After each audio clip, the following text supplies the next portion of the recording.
Hey up, it's Steve from Old Yorkshire Geek, and it's time to review Season 3, Episode 7 of Picard, Star Trek Picard. Get it right. This episode's called Dominion.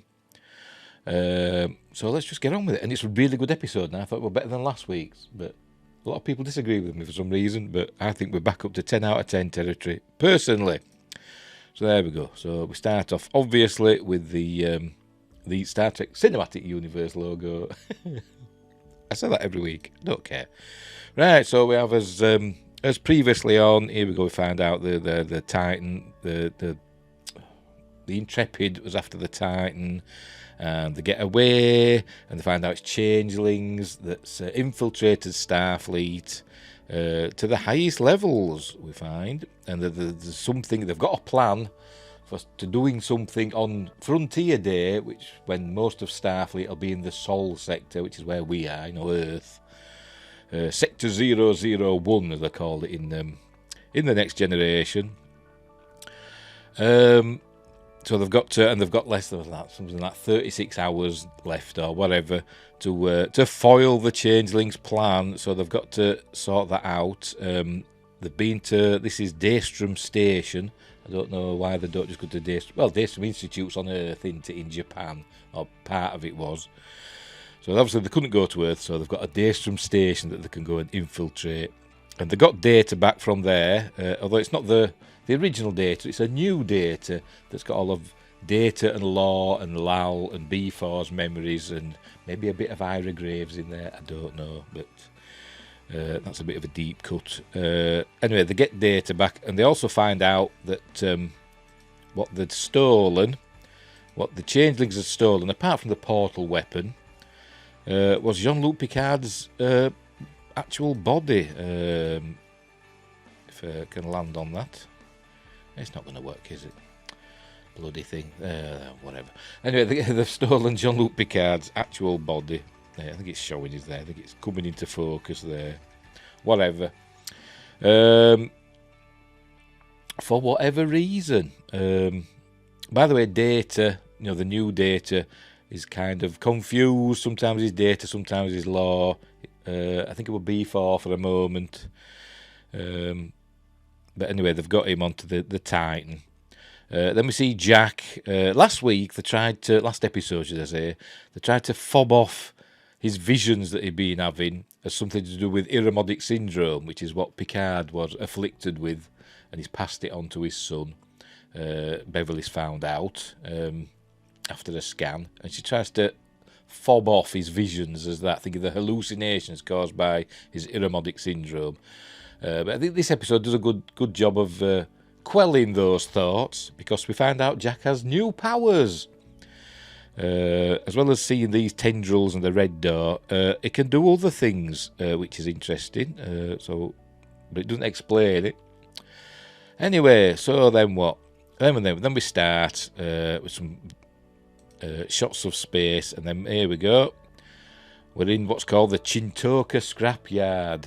If you're a fan of Deep Space Nine, you'll know that the Battle of Chintoka was a pivotal battle in the against the Dominion War. Although it was it? No, I'm thinking of something else. Yes, it was a Dominion War battle. I'm thinking of when the Klingons and Federation were in conflict, but no, it was a Dominion War battle, which is where I do believe the Defiant was destroyed by the Breen dampening weapon. But anyway, here we go. The Titan is hiding out in the wreckage of the battle at the Chintoka system. So that's been floating around there for like 30 years or whatever, hasn't it? Nobody's gone and tidied it up, which you think they would do, wouldn't you? The Federation, with its high and mighty ideals. You'd think they'd have some sort of environmental team out clearing up all this wreckage, but obviously not. So they're hiding away, and then you can see it seems to be powered down. There's no lights on or anything, not visible from the outside anyway. There we go, we cut to 7 of 9. You see she's out of uniform. A lot of them are out of uniform in this episode for some reason. Maybe because they're kind of on the run, aren't they? The renegades. Maybe Terry Matalas is doing a deep cut to the Star Trek Renegades fan film, which ended up falling foul of CBS's fan film rules.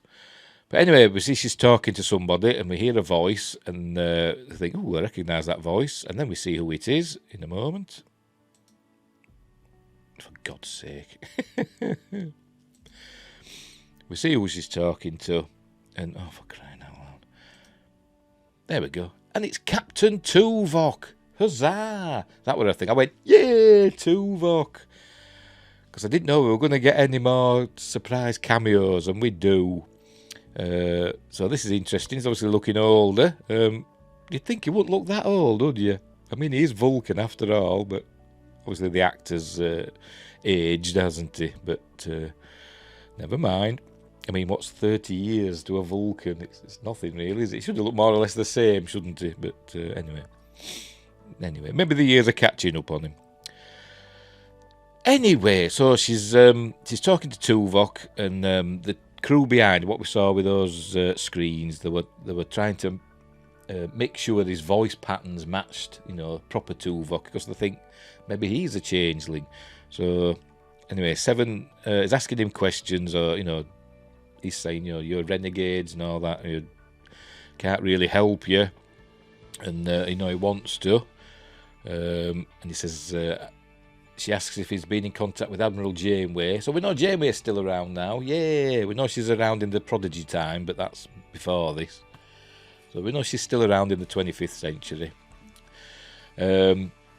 She's occupied with the Frontier Day organising and all that. But then Seven mentions something about Calto that they used to play on Voyager, and he says, she mentions him beating her at Calto, and she says, actually, you beat me more than that. So she smiles and thinks, yeah, this is Tuvok, but they're still unsure. And then she mentions about meeting him. He says, we'll meet you, at a secret location. And she mentions a planet that she wants to meet on. She said she had a mind meld there to help her, with her Borg implants and stuff.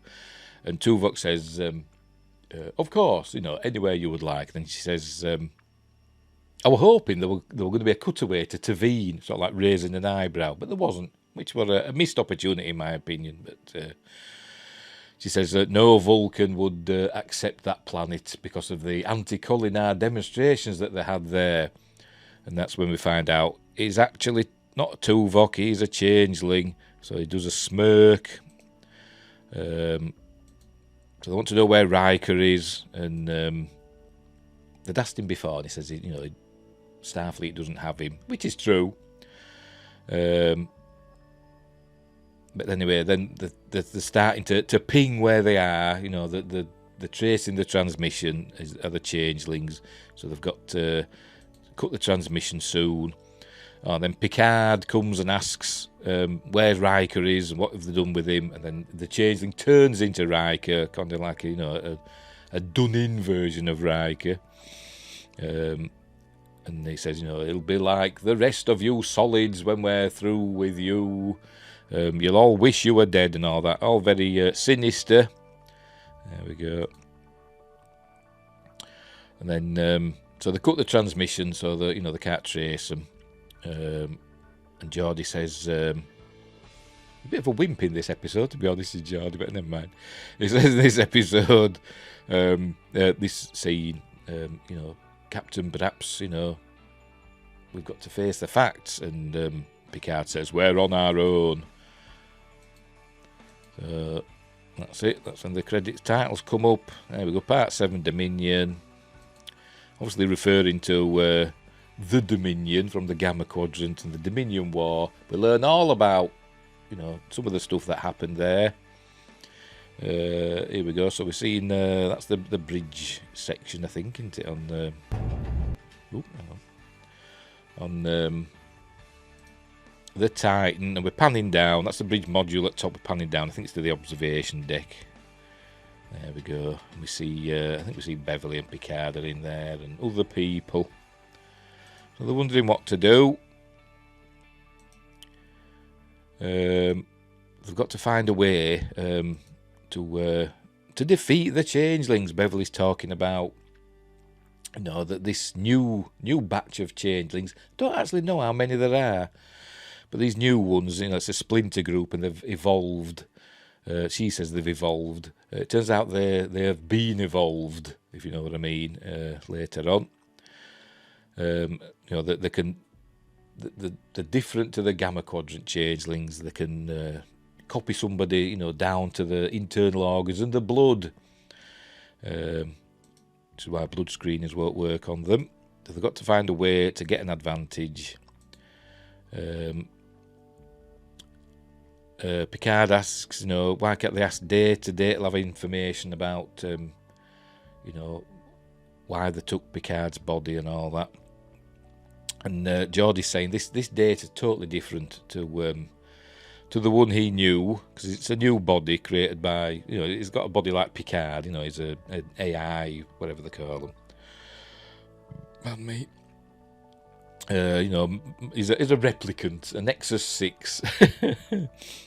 So it's completely different to the Data that Geordi knew, but he's going to try. But he says, you know, it's difficult with it being Data and Law in there and all the others. He's a bit over his head, is LaForge, but he'll do his best. So they go and talk to him anyway. And we see that Law seems to be the dominant personality. Geordi says he's managed to put like a barrier up, and they show it in, like, you know, simplistic terms in a visual. So half of Data's brain is Data, and the other half is Law. But obviously there's B4 in there, and Lal apparently. So Lal was Data's daughter that he created.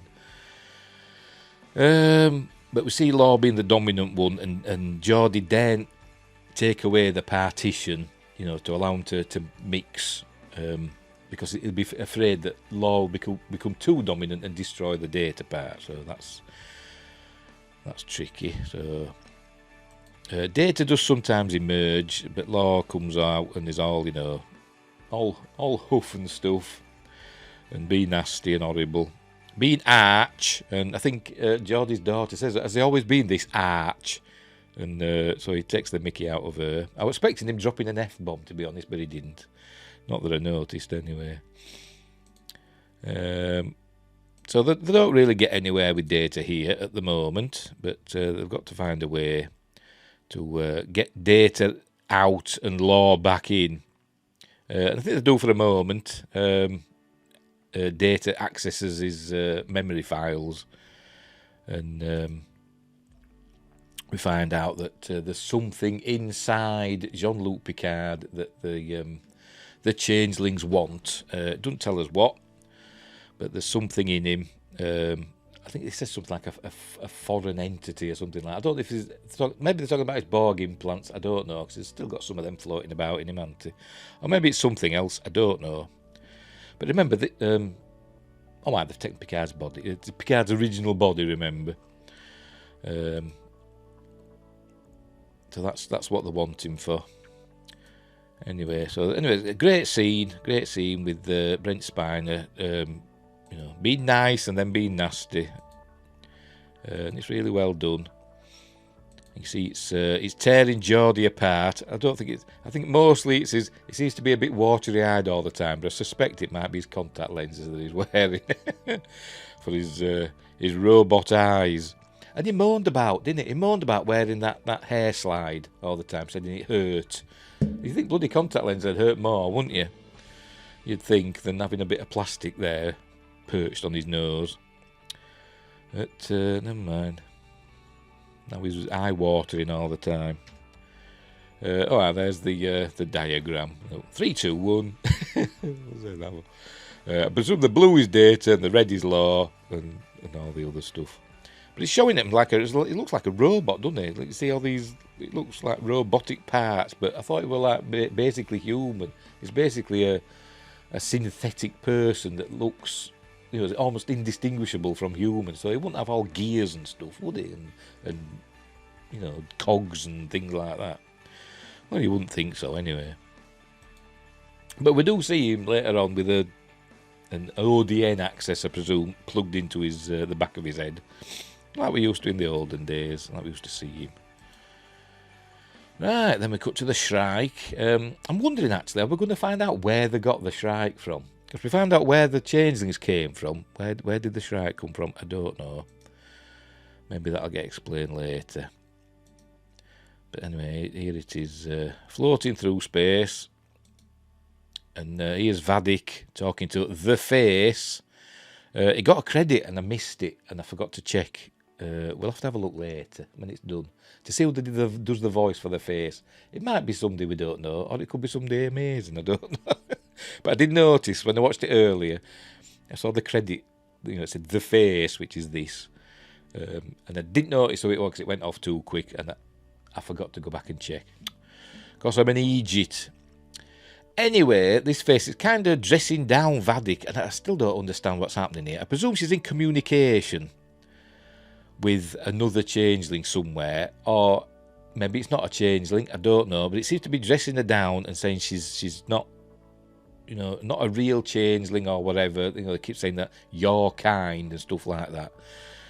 But remember, she's like cuts her hand off into this device that she's got, that little plinth, and that transforms into this Face that talks to her. It's some sort of communications device, but I don't know why she has to cut her hand off to communicate with whatever this is. Is it a Paraith? That's going around my head. The prophets and stuff that live in the wormhole that connects the alpha and gamma quadrants. Is it something to do with that? I don't know. I'm just guessing. Anyway, telling her that they're all expendable. They've got to find Picard and Jack because they need, whatever they've got inside them. So that's that. And she kind of funks out for a little bit, She's obviously been holding the form too long or whatever. But there we go. But anyway, so she's got a new orders. They've got to go and find. They've got to find them at all costs. That's basically it. But I'm still not a fan of Amanda Plummer. I'm sorry. She doesn't have any screen presence to me. Although she's quite good in this episode, I must admit. I think this is the best episode with Amanda Plummer in it, to be honest. But like I say, she kind of... she doesn't do it for me, if you know what I mean. But never mind. I'm sure she's a lovely person. And there she is. She's changed her hands, gone back to normal. Or as normal as it will. We find out why she looks like she looks in this episode as well. Doesn't explain why all the crew look like how they look, speaking an alien language. I don't know, because they're all changelings. They can be whatever they want, can't they? But we find out why she looks like she looks in this episode. Right, back on the Titan. Jack and I think it's Sydney Laforge are in the turbo lift. And he's obviously attracted to her. And so he starts talking and he's like, stammering a bit and, he's trying to ask her out, basically. But then, she starts thinking. So we get a bit of inner dialogue here, which is a bit strange for Star Trek. That's more like Dune territory, isn't it? Here in a monologue. But she's saying, is he flirting with me? And then she says something like, if he touches my hand, he's serious or whatever. Says something like that. And you get the impression that he can hear her thoughts. And he touches her hand and she gets out. The turbo door's open and she gets out. She goes, why did he do that? Or she says to him, why did you do that? And then I think his eyes glow red. And then she walks away. He sees the vision behind her. I think maybe he sees the red door. At least sees the tendrils behind her. So we know this is something to do with that. So that's what's happening here. See, I explain all that and I don't click through it, do I? Because I'm an idiot. Anyway, so he goes. That's where he's seeing that. Just tendrils behind her. Then she walks away. And so he goes to the bridge, and you get the impression he's about to tell Jean-Luc Picard. He says, Admiral. He's not calling him Dad yet. So the Admiral, and he starts talking, and you think, oh, he's going to tell him, I've had this weird experience with Sidney LaForge. But then he's interrupted, there's a communication coming in, or they've detected a ship approaching, or whatever, I can't remember. Here we go. See, you see Captain Shaw's out of uniform as well, but the rest of the crew are staying in uniform, but never mind. Don't know why he's out of uniform. Maybe he just fancied a change. Maybe he's off duty. I don't know. Anyway, so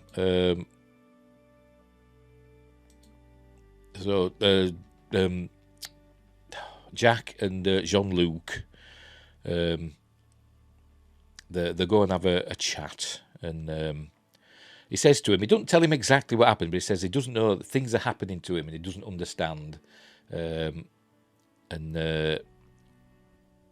he thinks he should just hand himself over. He says it's all my fault, and he should just hand himself over to the changelings. And Picard says, well, we're not going to let that happen. And he says, well, he should. It's all my fault. I'm prepared to do that. So he's willing to sacrifice himself to show that he's a good person. And he says, I don't mind fighting. He says, I like a good fight, even an unfair fight, because it's usually me doing the cheating, he says.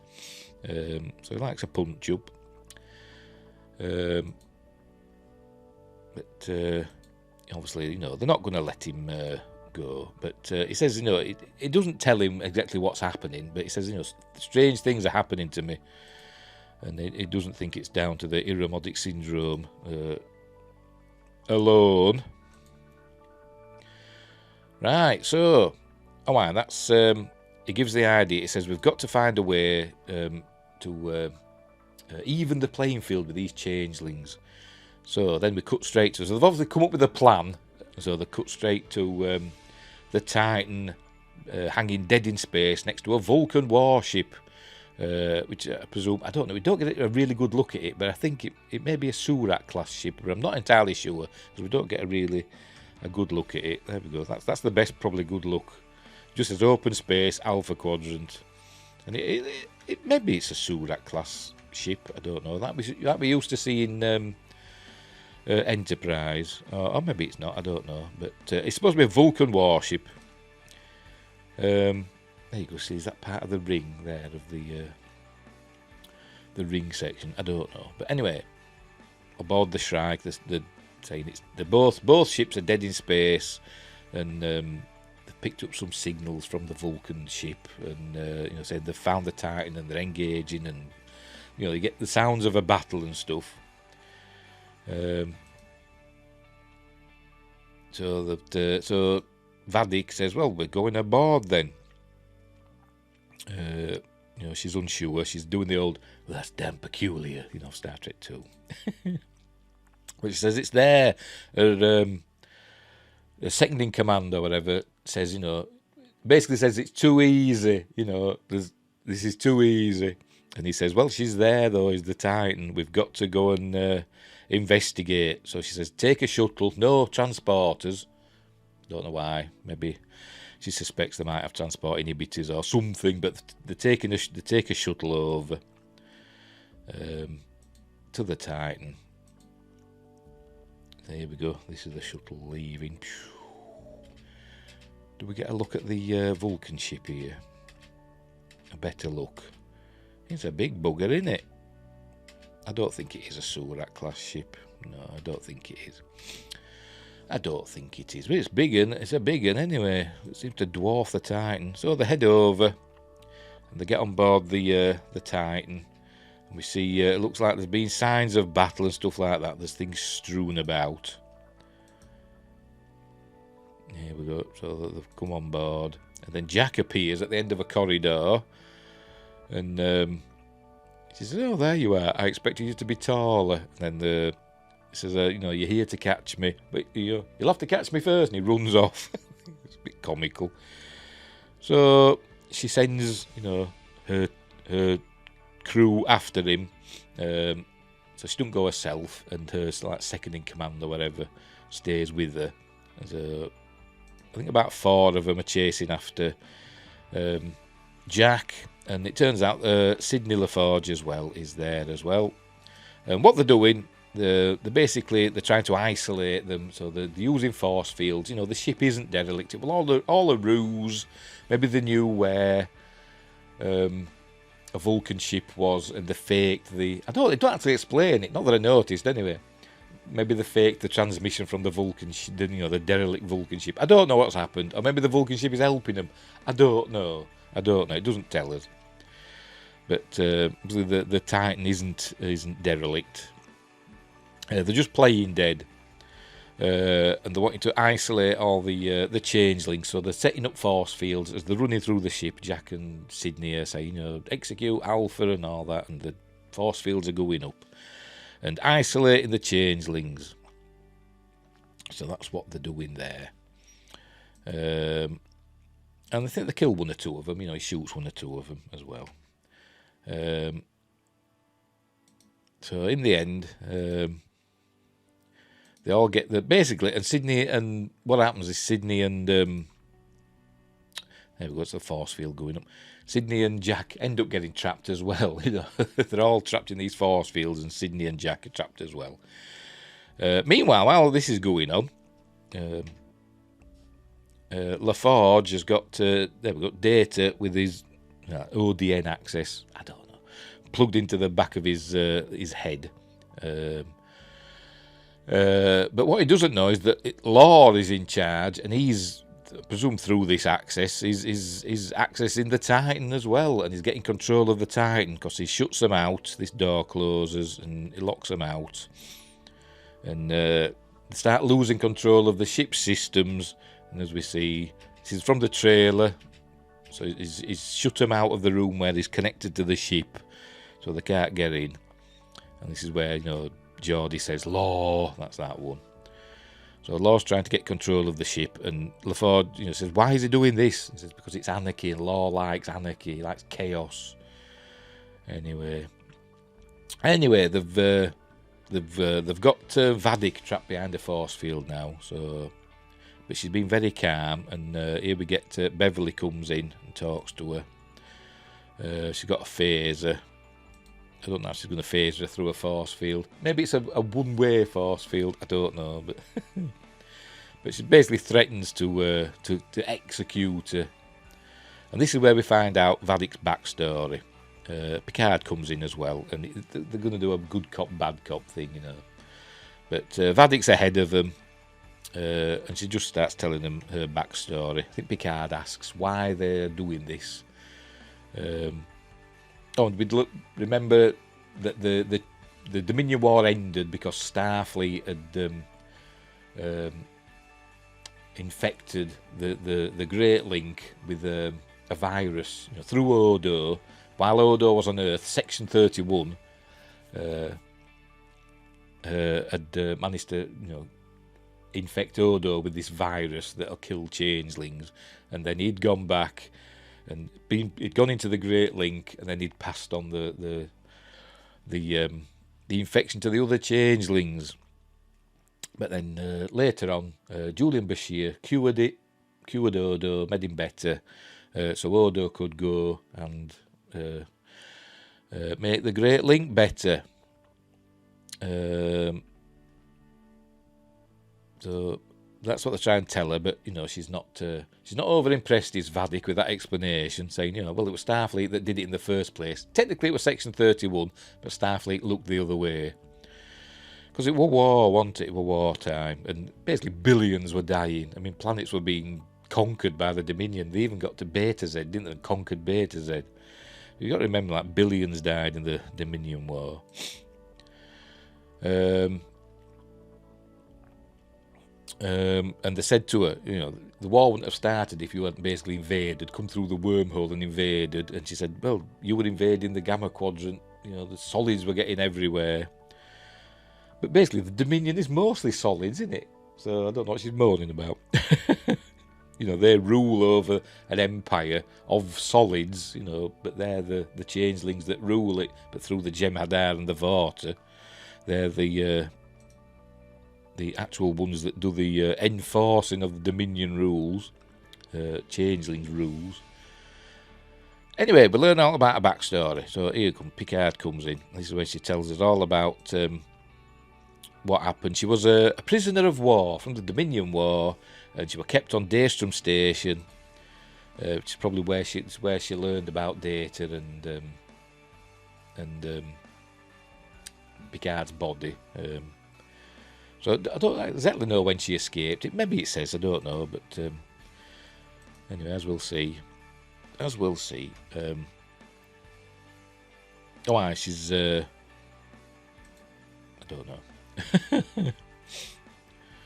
Here we go. She's telling them all about it now. Come on, get on with it. And we learn that, here we go, she was on Daystrom Station. They're basically experimenting on the changelings. She said there were, I think she's 7 or 9 of them altogether. I can't remember, but they're kept in basically test tubes. These changelings that were captured during the Dominion War. So were these infected with the virus, or they're being cured by this point? I presume they're cured, man, because they had the cure, didn't they? But obviously they weren't allowed to go back to the Great Link, I suppose. I don't know, but anyway, they were kept and experimented upon and basically tortured by Starfleet scientists or Daystrom Institute scientists, Federation scientists, let's put it that way.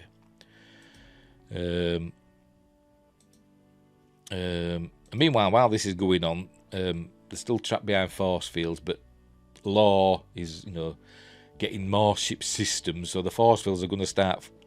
They can't beam them out, by the way, because of what Law's doing, and he's going to be accessing the force field soon and dropping those. So, anyway, she carries on telling him about how she went on at Daystrom.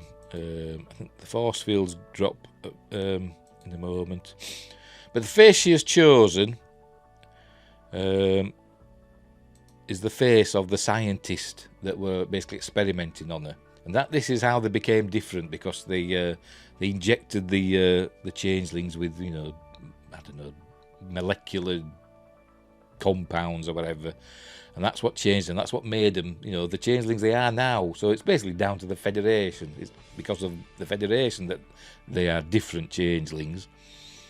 But she escaped and obviously killed the scientist that was torturing her and took her form. So that's why she looks like she does. Don't know why she's got the scars and stuff. I don't know, but maybe that's a psychological thing. But that's why she's like that. Anyway, all the force fields come down. Oh, she's showing some more flashbacks. Look, it's obviously, and it's very, very hard on her because she remembers it all. But that's how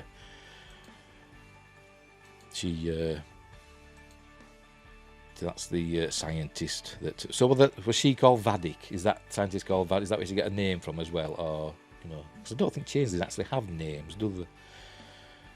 But anyway, they don't need them in the Great Link. They all know who they are. They don't need names. So I presume the scientists were called Vadik. I don't know. But anyway, so she got out. There we go. That's showing that they're injecting the changeling with these compounds that change their DNA and makes them the way they are now. So they're better changelings, sort of. But I think they're a bit more unstable. This probably is why I think that the changelings from the Great Link maybe don't like them. Maybe they're in contact with changelings from the Great Link, and that's why they don't like us. They're different. And the changelings are kind of xenophobes, aren't they, to be honest? Anyway, so that's how we learned that. We don't find out where they got the Shrike yet. Maybe that'll come in the future, I don't know. But the force fields are going to drop. The force fields are dropping now, and that's where she turns. Not yet. Going to happen any minute now. The force field, they collapse, so they end up in a fight. He's trying to get through to Data, his Geordie. So it's quite weepy, is this? I must admit. My old chin were going, because he was saying when Data died, it broke him, and Data made him the man he is, and it's because of Data's memory that he's a good man and all that. So, but it does bring Data out, but I think Law tries to reassert himself, and that's when the force fields go down. But I think Data does get back in control. There he's getting all teary-eyed. Look, Law's not having any of it. A lot of people have said this is a very, it's an exposition episode. It is quite talky, but it's amazing talky, in my opinion. As I said, I like this one better than last week's. There we go. The force fields collapse, and Vadik goes back to a gelatinous form, and they're shooting at her. Why don't they just vaporise the bugger? Just have done with her. But no, they're just shooting her, probably not on, vaporised setting. And there you go. She goes up to that, whatever that is. Good job that we're there, isn't it? Still shooting, looking missing. They must have gone to Stormtrooper shooting school. And meanwhile, here we go. The force fields around them have collapsed. So they've got to fight with these other changelings. There we go. So they're fighting away.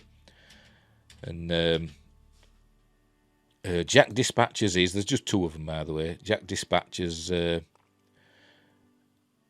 on, let's get back a bit.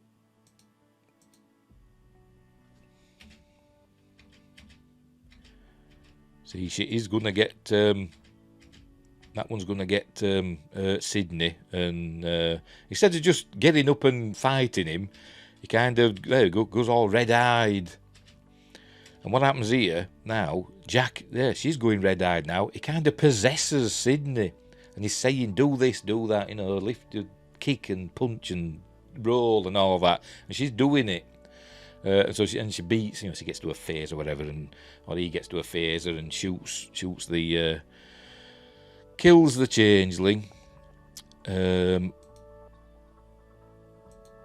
So that's that. She says, what happened then? So that's Jack's new power. He can possess people and control them. So that's weird. So Jack realises what he's done. What's happening. He doesn't know what's happening, but he realises it's something he can do. Sydney points a gun at him. What are you? But...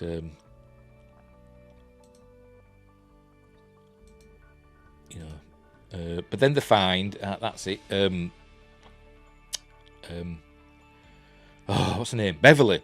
She finds out that the substance that had been injected into them that gave them all these new abilities, the changelings, is called something or other. So he says they can scan for that. That's how they'll know where they are. So they do that, and they find out they're on deck 9 or whatever. So they tell Shaw that the changelings are on so and so. So it takes a security team. So they head out to catch Vadik and I think her second in command. So there we go. So have some phasers going off. Pew, pew, pew, pew, pew. Crap phasers though. They're not phasers, not proper phasers. They're pew, pew phasers, which is a bit annoying. That'd be 0.1 off, but I'm gonna let it slide because I like the episode that much. So here we go. So that's where they're. He's protecting Vadik. Is this one? Notice he's got a red face, hasn't he, compared to the others. But basically, they kill all the other security team, and he throws. There you go. He gets the other security team are gonna die in a minute. Oh no! Gets hold of Shaw and throws him into the turbo lift, and so they're heading for the bridge. They were told, "Don't let them get to the bridge," but they're heading for the bridge, and the bridge doors open, and Shaw gets thrown out, and they're not sure if he's a changeling or not. He looks beaten up, doesn't he? He just basically falls out of the turbo lift. I'm thinking, is he going to change now? Is he going to be a changeling? But no, he's not. And basically, all the changelings come onto the bridge, and they all surrender for whatever reason. There we go. So Vadik is in control of the USS Titan now. So she's happy about that. So she gloats for a while, and then she says, "I am Vadik, captain of the USS Titan." She sits in the chair, and that's about it, really. There we go. That's the end. That's the end of that episode. So Vadik's in control of the Titan now. There you go. Directed by Deborah Kampmeyer. Let's see if I can find out who did the voice for the face. It'll probably be, nobody I know. Probably. But yeah, anyway, a really good episode. I really enjoyed it. I thought it was better than last week's. Last week's were a bit too much fan service. Yeah, we got some in this, because we had Tuvok, didn't we? And a mention of Janeway. But, we were there for a reason. And it wasn't the real Tuvok, was it? When all's said and done. Right, anyway, these credits. But yeah, I really enjoyed it. I'm going to give this one a 10 out of 10. I liked it that much. In fact, I'm going to watch it again in a minute.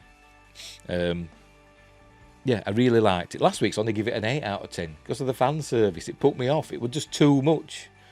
And I like fan service. I'm all for it. But last week's were a little bit too much for me. A bit too, what's the word?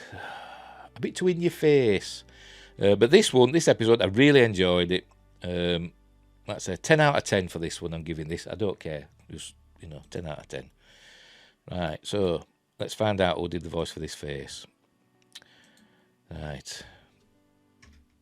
Oh, I've gone too bloody far now.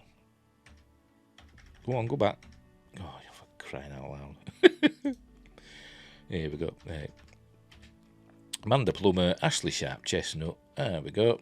The face. Oh, Garth Kemp. Don't know him. I thought it might have been somebody, a clue as to who the face is. Maybe it is, I don't know. Maybe Garth Kemp's played somebody before. I don't know. But yeah. That bit with Tuvok, where she mentions that planet where they have the Kolinar demonstrations, anti-Kolinar demonstrations, I'd have thought it'd just been a quick look at Tavine and her raising an eyebrow, because she's Vulcan, remember? But anyway, yeah, there we go. So that's that. That's that episode, Season 3, Episode 7, Dominion. 10 out of 10 from me. Really loved it. Really loved it. I forgot to put my Picard logo on, didn't I? Where are we? There we go. I forgot to do that, didn't I? Never mind. But yeah, really good episode. Really enjoyed it. I don't know what next week's episode's called because it doesn't say. Doesn't say on Wikipedia. Let's have a look on another one. Season 3 Picard. That was a good type. Never mind. Episode 8. It's not saying what that's called there. Let's have a look. What's it called? Episode? No, it doesn't say. Oh,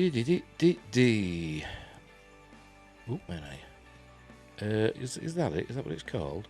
Surrender Summary. Is that what is it called? Surrender. Could be. No description of this episode yet. So is next week's episode called Surrender? It could be. That's the closest I've got to what it's going to be called. Is that an episode 8 promo trailer? I doubt it. So yeah, we'll go with that. We'll say it's called Surrender, but I don't know. That was just some weird site that had that. So anyway, we'll leave it there. I've waffled, haven't I? So this week's episode 7 Dominion, really good. 10 out of 10 for me. Enjoyed it immensely, more than last week. Don't care.